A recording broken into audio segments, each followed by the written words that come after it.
ঘৰচীয়া বুলি এখন সত্ৰ আছে বঙাইগাঁৱত। ঘৰচীয়া সত্ৰই এগৰাকী মানুহৰ প্ৰত্যেক বছৰ শ্ৰাদ্ধ পাতে, ধুমধামেৰে সেইদিনাখন ডাঙৰ মহা উৎসৱ পাতে। আৰু আজি 3 বছৰমানৰ পৰা সেইজন মানুহৰ নামত এটা বঁটাও প্ৰদান কৰে, প্ৰায় 4 বছৰ। যোৱাবাৰ জিতেন্দ্ৰনাথ প্ৰধানী ডাঙৰীয়াক এই বঁটাটো দিছে, এবাৰ মোক দিছে 2018 চনত। কি জানেনে আপোনালোকে যে সেই সত্ৰখন, ঘৰচীয়া সত্ৰখন পুনৰুদ্ধাৰ কৰি তাৰ নিৰ্মাণ কৰি বেটেলিয়নৰ কমাণ্ডেণ্ট হিচাপে থকা পিছত আৰক্ষী অধীক্ষক হোৱা DIG হোৱা প্ৰেমকান্ত মহন্ত ডাঙৰীয়া।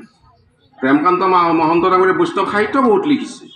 আৰু সেই সত্ৰখন উদ্ধাৰ কৰি গুৰুচৰিত চাই সেই সত্ৰ উদ্ধাৰ কৰি তেওঁ ঘৰচীয়া সত্ৰ আৱিষ্কাৰ কৰি বহু মাটি বেৰ কোৰ দি পুলিচ লগাই বেটেলিয়ন লগাই উদ্ধাৰ কৰি তেওঁলোক সমজাই দিছে। আৰু এতিয়া সুন্দৰ সুন্দৰ চকুত লগা ঘৰ আপোনালোকে কেতিয়াবা চাব। তামৰঙা বিলখন আছে, 2 কাষে আছে, ইফালে তামৰঙাৰ বিল 2 কাষে, মাজেদি ধুনীয়া ৰাস্তা, কি সুন্দৰ অপূৰ্ব দৃশ্য। তাত গৈ শংকৰদেৱে জিৰণি লৈছে। বিষ্ণুপুৰ সত্ৰ আছে। সেই মানুহখিনি ইমান কৃতজ্ঞ যে তেওঁলোকে প্ৰেমকান্ত মহন্তৰ মৃত্যু তিথি হিচাপে এতিয়া সত্ৰ সদায় পালন কৰে। এগৰাকী আৰক্ষী অধীক্ষক, আমিতো উপায়ুক্ত হলো, কমিশনাৰ হলো, আমি মৰিলে য'ত য'ত চাকৰি কৰিছোঁ এখন শোক সভা হ'বনে? বৰপেটাতো কৰিছোঁ। আমি য'ত মই য'ত কোকৰাঝাৰৰ উপায়ুক্ত হলো, ওদালগুৰিৰ উপায়ুক্ত হলো,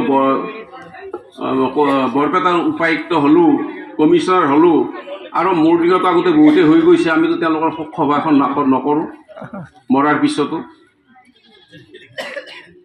এতিয়াতো মানুহটো মৰিলেও খবৰ ল'বলৈ সময় নাই।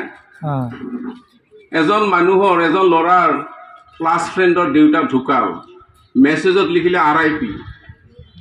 মই RIP মানে বুজি নাপাওঁ, RIP মানে কি? মোৰ ছোৱালীক সুধিলে, মা এইটো মেছেজ দিছে এজনে কিবা RIP, RIP মানে কি? মোক ক'লে বোলে RIP মানে ৰেষ্ট ইন পিচ, মানে মৰিলে আৰু শেষ আৰু মেছেজ দিছে আৰু হৈ গ'ল আৰু। এতিয়া মৰাৰ আগতে মানুহ শ্মশানত কত যায়, হাতে হাতে এডাল খৰি লৈ যায়, মানুহৰ দুখ পাতলিবৰ কাৰণে, মানুহ যাচা দিবৰ কাৰণে যায়। দুখীয়া মানুহ ঘৰে যাতে উদ্ধাৰ হ'ব পাৰে, তাৰ পৰা এইখিনি সামগ্ৰী পাব পাৰে, খৰিডাল হাতত লৈ যায়, বাঁহডাল লৈ যায়। কিন্তু এতিয়া সেই সংস্কৃতি আমাৰ আছে জানো? এতিয়া মোবাইলৰে আমাৰ দুখ, মোবাইলেৰে আমাৰ সমবেদনা, আৰু কান্দিব লাগিলে আমি এতিয়া মোবাইলৰ যোগেদিয়ে কান্দো। আমিতো সকলো পাহৰি গৈছোঁ। আমি নিজকে এটা আৰ্টিফিচিয়েল মানুহলৈকে পৰিৱৰ্তন কৰিছোঁ। মকৰাই যি ধৰণে জাল গুঠি পেলাই মৃত্যু বৰণ কৰে, সেই ধৰণে আমি প্ৰত্যেকে একোটা মকৰাৰ জালত নিজকে সোমাই ল'বলৈ আৰম্ভ কৰিছোঁ।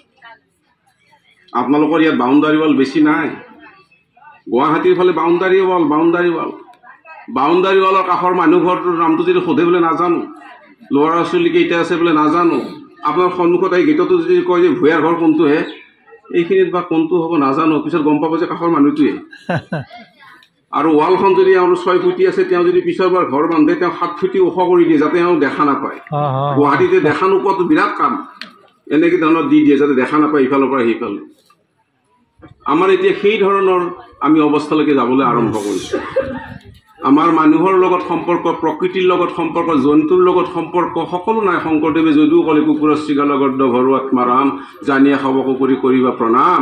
600 বছৰ আগতে আমাক মানুহকে নহয়, মানুহকে ভাল পাব শিকোৱা নাই। সকলো জীৱৰ প্ৰতি কুকুৰ শৃগাল গৰ্দ ভৰু আত্মাৰাম, মই তাত ভ্ৰমণ কৰোঁ, মোৰ আত্মা তাত আছে, তাৰ প্ৰতি তুমি স্নেহ কৰা, প্ৰেম কৰা। কিন্তু এতিয়াতো আমাৰ নাই। এতিয়াতো বাঘ যদি ক'ৰবাত ওলাই, হাতী ওলাই, মানুহ কি ধৰণে কাটে মাৰে, আপুনি দৃশ্য টিভিত দেখিছেই ইতিমধ্যে। প্ৰকৃতিৰ প্ৰতিটো আমাৰ কোনো ধৰণৰ নাই, যিমান প্ৰকৃতিৰ কথা বৰ্ণনা আছে। গতিকে সেই ধৰণৰ এক পৰিৱেশ আমাৰ আজি সামাজিকভাৱে হ'বলৈ আৰম্ভ কৰিছে। গতিকে আমি এই কথাবিলাক, সেই যে কৃতজ্ঞতাৰ কথাটো ক'লোঁ যে ঘৰচীয়া সত্ৰই এগৰাকী SP, ৰিটায়াৰ্ড পুলিচ অফিচাৰৰ বছৰেকীয়া শ্ৰাদ্ধ কৰাটো আৰু ডাঙৰকৈ পাতে, ধুমধামকৈ কৰে, কৃতজ্ঞতা। মই এবাৰ ধিং কলেজত গৈছিলোঁ, ভাস্কৰজ্যোতি মহন্তৰ লগত, DGP ডাঙৰীয়াৰ লগত। তো আমাক অধ্যক্ষ ডাঙৰীয়াই ভিতৰ ৰুমত নি চাহ তাহ খুৱাই ক'লে, ছাৰ কিবা এটা চাহ আহকচোন, কিবা এটা দেখুৱাওঁ। তো গ'লোঁ কোণাৰ ফালে, চাওঁ যে এজন একদম সুন্দৰ ধুনীয়া প্ৰতিমূৰ্তি এটা, সুন্দৰ লন এখন, সুন্দৰ কৰি ছাৰ ইয়াত কবিতা পাঠ হ'ব, অমুক হ'ব, তমুক হ'ব, এই ধৰণৰ সুন্দৰ কৰিছোঁ। আৰু এইজন মানুহৰ প্ৰতিমূৰ্তি, মই মানুহজনক চিনি পাওঁ। মই ক'লো এখেতৰ প্ৰতিমূৰ্তি আপুনি ইয়াত কিয় স্থাপন কৰিলে? কিয়? বোলে ছাৰ তেখেত আমাৰ প্ৰতিষ্ঠাপক প্ৰিন্সিপাল, তেখেত প্ৰদীপ শইকীয়া, অসমৰ এগৰাকী বিখ্যাত সাহিত্যিক, নগাঁও কলেজৰ প্ৰিন্সিপাল, ৰামায়ণী সাহিত্যৰ পণ্ডিত। উমৰ খায়ামৰ ওপৰত লিখিছিল তেতিয়া প্ৰকাশত ধাৰাবাহিকভাৱে। প্ৰদীপ শইকীয়া ডাঙৰীয়াই প্ৰথম তাৰ প্ৰতিষ্ঠাপক প্ৰিন্সিপাল ধিং কলেজ, আৰু তেওঁ এতিয়া নগাঁও কলেজৰ প্ৰিন্সিপাল হৈ বহু কিতাপ লিখি ইংৰাজী বিভাগৰ পণ্ডিত, ঢুকালে। গতিকে এগৰাকী প্ৰতিষ্ঠাপক প্ৰিন্সিপালক সেই ধিং অঞ্চলৰ মানুহে এটা প্ৰতিমূৰ্তি স্থাপন কৰাটো এটা কৃতজ্ঞতাৰ চিন নহয়নে? আমাৰ হাইস্কুলৰ যেন হেডমাষ্টাৰ বংকিম চন্দ্ৰ শৰ্মা, মোৰ জীৱনত এনেকুৱা শিক্ষক কেতিয়াও লগ পোৱা নাই। বাৰে বাৰে মই সদায় ফোন কৰিছোঁ, এখেত সকলো শিক্ষক আছে, মই সদায় কওঁ যে সেইজন শিক্ষক আমি আৰু জীৱনত কেতিয়াও লগ পোৱা নাই। মোৰ জীৱনত চাকৰি কৰিলোঁ, বহুতক শিক্ষক বঁটা দিলোঁ, ৰাষ্ট্ৰীয় বঁটা, এখেতেও ৰাজ্যিক বঁটা পাইছে, ডক্টৰ আম্বেদকাৰ বঁটা পাইছে, প্ৰজ্ঞাৰ সাধক উপাধি পাইছে শ্ৰদ্ধেয় বৰ্মা ডাঙৰীয়ে, সুৰেন বৰ্মা ডাঙৰীয়ে। বংকিম শৰ্মা ছাৰে কোনোদিন কোনো ধৰণৰ পুৰস্কাৰ পোৱা নাই, কোনোদিন তেওঁ পুৰস্কাৰ লাগে বুলি ফৰ্মত চহী নকৰে। শিক্ষক বঁটাৰ কাৰণে মই কিয় চহী কৰিম, মোক এৱাৰ্ড দিব নালাগে, কোনো পুৰস্কাৰ পোৱা নাই। কিন্তু সেইজন শিক্ষক নাথাকিলে আমি আজি জীৱনত এই ধৰণে এসাঁজ ভাত খাব চৰকাৰৰ নোৱাৰিলোহেঁতেন। ভাগ্য নিৰ্ধাৰণ কৰি দিছে, কাৰোবাৰ বেয়া নাম থাকিলে ভাল নাম কৰি দিছে। সেইজন শিক্ষকৰ কাৰণে আমি যোৱা বছৰৰ আগৰ বছৰ 2022 চনত আমি প্ৰাক্তন ছাত্ৰবিলাকে 22 লাখ টকা আমি তুলিছোঁ। 22 চনত আমি 22 লাখ টকা কালেক্ট কৰিছোঁ, আৰু 22 লাখ টকাৰে তেওঁৰ প্ৰতিমূৰ্তি স্থাপন কৰি, আৰু এনেকুৱাকৈ তেওঁৰ সমস্ত লেখা যিবিলাক আছিল এই সমস্ত লেখাবিলাক আমি তেওঁৰ প্ৰকাশ কৰিছোঁ। আৰু ইয়াতকৈও ডাঙৰ এখন আমি অভিনন্দন গ্ৰন্থ উলিয়াইছোঁ। আৰু 3জন ভাইচ চেঞ্চেলাৰ সেই সভাখনত আছিল, আৰু তেওঁলোকে আমি এসাঁজ ভাত খুৱাইছিলোঁ, প্ৰাক্তন ছাত্ৰ যিবিলাক আহিছিল। গতিকে সেইগৰাকী শিক্ষককো কিন্তু আমাৰ অঞ্চলে বা আমি দমদমা স্কুলেও সেই ধৰণে কৃতজ্ঞতা প্ৰকাশ কৰিছোঁ এজন শিক্ষকৰ প্ৰতি। কিয়? দলং এখন ভাঙিলে ৰিপেয়াৰ কৰিব পাৰিব, ৰাস্তা ভাঙিলে, আজি বাগানপাৰা হৈ আহিছোঁ, বজেন্দাকে বাগানপাৰা দেখাই দেখাই আনিছে শিলৰ ৰাস্তাৰে, ৰাস্তা বনাই আছে এতিয়া। ৰাস্তাটো বেয়া হৈছে, ভাল কৰিব পাৰিব। মঞ্চ এখন লাগে, দুৰ্গা পূজা মঞ্চ কৰিব পাৰিব। কিন্তু যদি আমাৰ যদি এটা প্ৰজন্ম শেষ হৈ যায়, তেতিয়াহ'লে জাতি কিন্তু আগবাঢ়িব নোৱাৰে। প্ৰজন্ম গঢ়িবৰ কাৰণে মানৱ সম্পদটো আচল। মানৱ সম্পদ হৈছে কাৰণে ইঞ্জিনিয়াৰ ডাঙৰীয়া আজি ইয়াত বহি আছে, বা আমি আজি শিক্ষকসকল ইয়াত আছোঁ, বা মই প্ৰশাসন আছোঁ, বা কোনোবা ডক্টৰ আছে, আপোনালোক কোনোবা আছে। গতিকে মানৱ সম্পদ কৰা আচল প্ৰহৰী, আচল কাৰিকৰ কেইজন আমাৰ শিক্ষক, তেখেতসকলৰ শ্ৰদ্ধা সন্মান সমাজত থাকিবই লাগিব। আৰু তেখেতসকলে মানুহ গঢ়ে। আজি আমি কমাৰ শাললৈকে যাওঁ, এটা লোহা দিওঁ, এই লোহাডাল তেওঁ দিলোঁ, তেওঁ সেই লোহাডাল গৰম কৰি হাতুৰিৰে পিটি তাৰ পৰা এখন দা, এখন কুঠাৰ, এখন কোৰ, একেডাল লোহা পিটি তাৰ পৰা তেওঁ খেতি পথাৰত কাম কৰাৰ পৰা আৰম্ভ কৰি পাকঘৰত কাম কৰা অস্ত্ৰ শস্ত্ৰ যিবিলাকে তৈয়াৰ কৰে কমাৰে, সেই ধৰণে আমাকো মা দেউতাই আনি পেলাই শিক্ষকক চমজি দিয়ে, কেঁচা লোহা হিচাপে মই দিলোঁ, মোৰ সন্তানটো আপুনি চাব। মাক দেউতাক আখৰ পঢ়িব নাজানে, হাজিৰা কৰে, বেলেগৰ ঘৰত ভাত ৰান্ধে, কিন্তু বহুত সপোন। মই যি ধৰণে হাজিৰা কৰিলোঁ, মই পঢ়িব নোৱাৰিলোঁ, মই ভিক্ষা কৰি খাওঁ, গেলামালৰ দোকানত মই কাম কৰোঁ, মোৰ সন্তানটো যদি অলপ কিবা কৰিব পাৰে সমাজত, সি যদি কিবা এটা নিজৰ ভাত মুঠি খাব পাৰে, কিমান আশা লৈ পেলাই আপোনাৰ ওচৰত ল'ৰাটোক চমজি দিছে। হয়, বহুত টান কাম, কিন্তু শিক্ষকৰ ভাবিব লাগিব মা দেউতাৰ যিটো আশা যে ইয়াক মই এখেতক চমজাই দিছোঁ, মোৰ ল'ৰাটো চাব, কিবাকে যাতে সি জীৱনত খাব পাৰে। মই উপায়ুক্ত আছিলোঁ, মই সদায় এই কথাটো সদায় কওঁ, অফিচত সদায় কওঁ, মোৰ যেতিয়া মই ষ্টাফ মিটিং হয় সদায় কওঁ, মই সদায় তেওঁ ইমপ্ৰেছ কৰোঁ যে তোমাৰ ওচৰত লৈ অনা দৰখাস্তখন অকল এখন বগা কাগজ আৰু কলা চিয়াঁহী থকা এখন বগা কাগজ নহয়। It is not a simple application, it is not a simple paper. ই এখন মানুহৰ অন্তৰৰ ভাষা কঢ়িয়াই অনা গুৰুত্বপূৰ্ণ পত্ৰ। সেই কাগজখনত মানুহৰ দুখ আছে, অভিযোগ আছে, আপত্তি আছে। সেইকাৰণে সেই দৰখাস্তখনক অন্তৰে তুমি চাব লাগিব।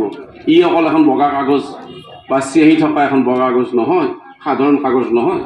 সেই কাগজখনত এজন মানুহৰ হৃদয় এখন সোমাই আছে, তাত দুখ আছে।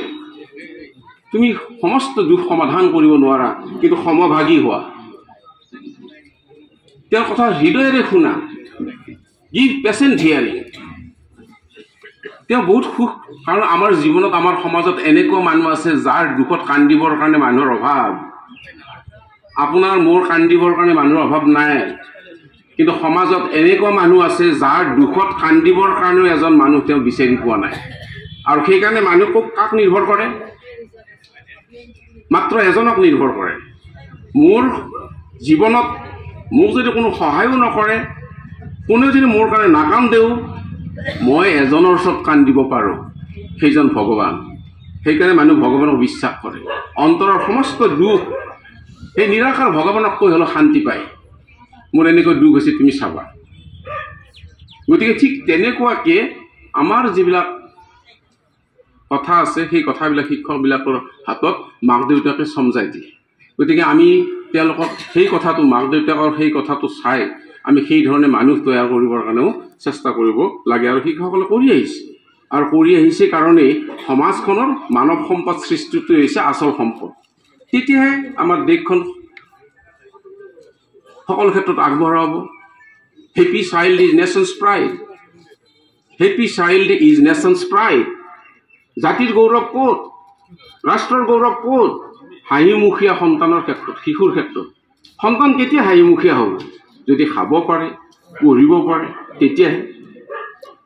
আৰু নতুন এডুকেশ্যন পলিচিটো কৈছে, আৰু বিবেকানন্দই কৈছে, শিক্ষা ছাত্ৰৰ সকলৰ, প্ৰত্যেক ছাত্ৰৰ অন্তৰতে কিবা এটা আছে, আমি সেইটো উলিয়াই আনিব লাগে।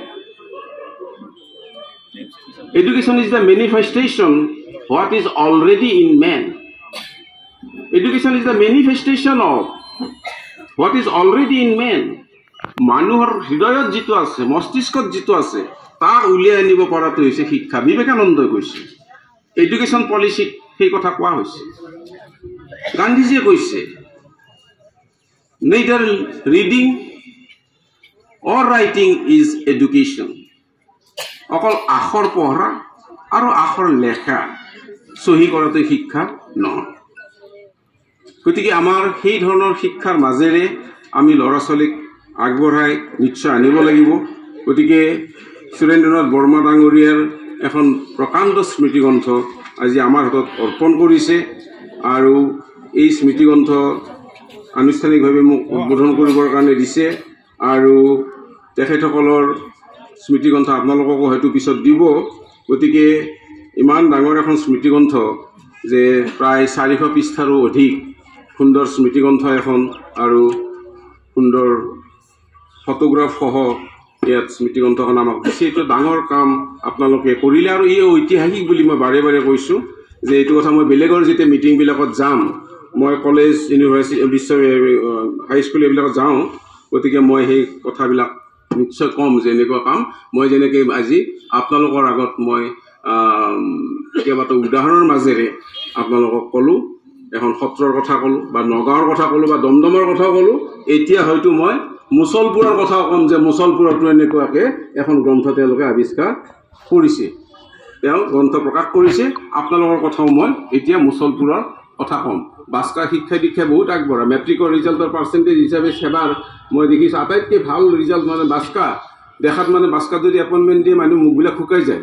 এই ক'ত বাস্কাত দিলেহে এনেকুৱা ধৰণৰ গাড়ী মটৰ চলা ঘূৰিলে ভাল লাগে, কিন্তু ইয়াতে সুন্দৰ, মানে ইয়াত পষ্টিং হ'লে এটলিষ্ট তেওঁলোকে প্ৰদূষণ নোহোৱা বতাহ খাব পাৰে।